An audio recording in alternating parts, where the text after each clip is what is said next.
ડીસા પંથકમાં સમી સાંજે આવેલા ભારે વાવાઝોડાએ ભારે ધરાજી સર્જી દીધી છે। ડીસા પંથકમાં 15થી વધુ ગામડાઓમાં 10 કરોડથી પણ વધુ રૂપિયાનું નુકસાન થયું છે અને 5 લોકો ઈજાગ્રસ્ત પણ થયા છે। બનાસકાંઠામાં ગઈકાલે સાંજે ભયજનક સાબિત થઈ હતી, જેમાં ડીસા સહિતના વિસ્તારોમાં અચાનક ત્રાટકેલા વાવાઝોડાના કારણે અનેક લોકો ફસાઈ ગયા હતા।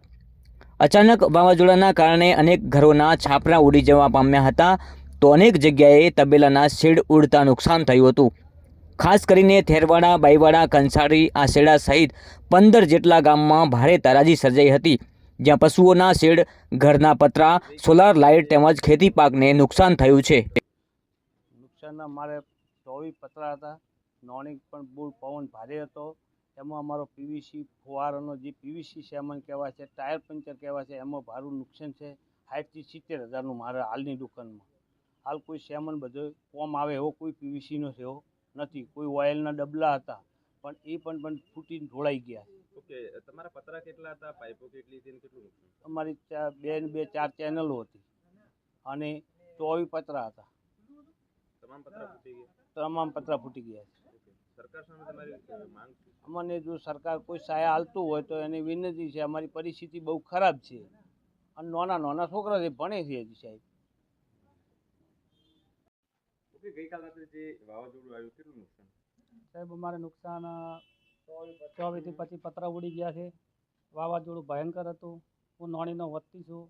મારું નામ છે રબારી મગનભાઈ ભીખાભાઈ અને આ ભયંકર વાવાઝોડાથી મારે ટાઈસું, પાઇપો અને જે તે વસ્તુ કાચર કુચર હતી 35થી 40,000નું નુકસાન છે અને અનગોરમાં વરસાદના કારણથી ના આવવાના કારણથી પણ વધારે નુકસાનકારક વસ્તુ અત્યારે થઈ રહી છે।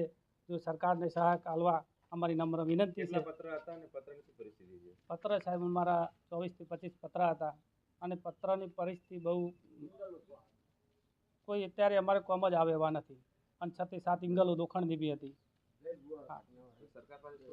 સરકાર પાસે સાહેબ અમને નમ્ર વિનંતી કે અમારે જે તે વસ્તુ અમને નુકસાનકારક છે એમને હાલવા સહાય આવવા અમને નમ્ર વિનંતી છે। ગામડાઓમાં અનેક ગરીબ લોકોના ઘરના છાપરા ઉડી જતા પરિવારજનોએ ભયમાં રાત ગુજારી હતી, ત્યારે ઘર વખરી પલળી જતાં મોટું નુકસાન થયું હતું। જો કે સતત 3 કલાક ચાલેલા વાવાઝોડાના કારણે મોટું નુકસાન થવા પામ્યું છે। જો કે વાવાઝોડાના સમયે મોબાઈલ નેટવર્ક બંધ થઈ જતાં અનેક લોકો ચિંતામાં મુકાયા હતા। ડીસા પંથકમાં અંદાજે 100થી વધુ વર્ષો જૂના ઝાડ ઉખડી જતાં પર્યાવરણને પણ નુકસાન થયું છે। અતિ ઝડપે ફૂંકાયેલા પવનના કારણે આવેલા વાવાઝોડાથી અનેક જગ્યાએ સતત પતરા, બેનરો ઉડી ગયા છે, જેના કારણે 5 જેટલા લોકોને ગંભીર ઈજાઓ પણ પહોંચી છે। થેરવાડા ગામમાં એક મહિલાને ઘરના પતરા ઉડીને લાગતા માથાના ભાગમાં 4 ટાંકા આવ્યા હતા, જ્યારે ડીસામાં પણ અલગ 4 જેટલા લોકોને ઈજા પહોંચી હતી।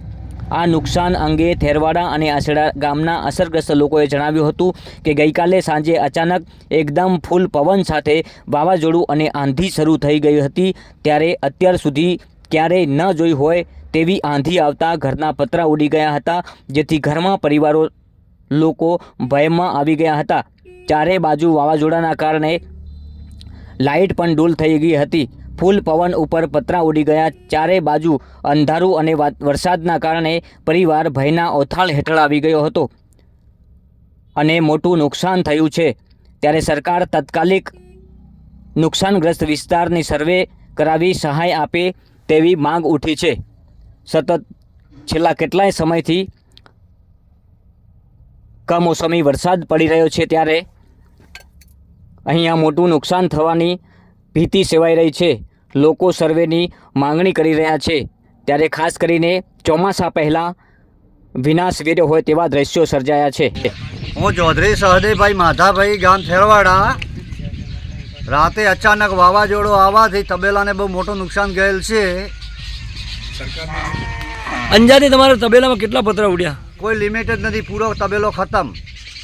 તો તમારી શું માંગ શું છે? અમારી સરકાર શ્રી પાસે માંગ છે કે અહીં આવી અને નિરીક્ષણ કરી અને અમને જે વળતર પેટે મળે તો સારું। તમારા કેટલા ભાઈના તબેલામાં? અમે 3 ભાઈ, દયાભાઈ માધાભાઈ, સહદેવભાઈ માધાભાઈ, મહાદેવભાઈ પ્રેમાભાઈ। ઓકે। હું ચૌધરી ગવનભાઈ કાળાભાઈ, ગામ થેરવાડા। રાતે અચાનક વાવાઝોડું અને વરસાદના કારણે અમારા 3 ભાઈઓના તબેલામાં લગભગ 80 થી 90 પતરા ઉડીને ખેતરમાં ગયા છે. તો અમારું 1 થી 1.5 લાખનું નુકસાન થયું છે, પણ હજી સુધી કોઈ